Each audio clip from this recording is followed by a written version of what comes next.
বাঁচাও। 25শে এপ্রিল 2015 সাল এক ভয়ঙ্কর ভূমিকম্প লণ্ডভণ্ড করে দেয় নেপাল এবং ভারতবর্ষ।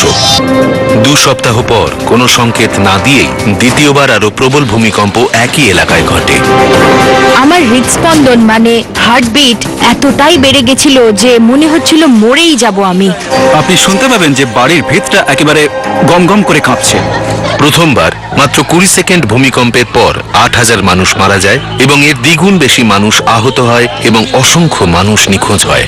আমি নিঃশ্বাস নিতে পারছিলাম না, তাই মনে হচ্ছিল আমি নিশ্চিত মরেই যাব। এই ধ্বংসের হার দেখে নেপালের মানুষ হতবাক হয়ে যায়, কিন্তু পৃথিবীর অগ্রণী বিজ্ঞানীরা এর আভাস আগে থেকেই পেয়েছিলেন। নেপাল হলো অত্যন্ত ভূমিকম্প প্রবণ দেশ। এর ক্ষয়ক্ষতির জোর ছিল প্রায় 7 মেগাটন বোমার সমান।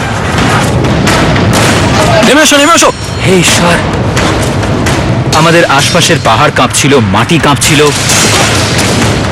আমার সত্যি মনে হয়েছিল এবার আমি মনে হয় মরেই যাব।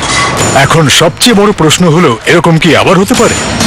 আমি এই সংস্থায় কাজ করি মানুষকে নিরাপদ রাখতে এবং এটা নিশ্চিত করতে যে এরকম ভূমিকম্পে যে হারে ধ্বংস এবং ক্ষয়ক্ষতি হয় তা যেন ভবিষ্যতে না হয়।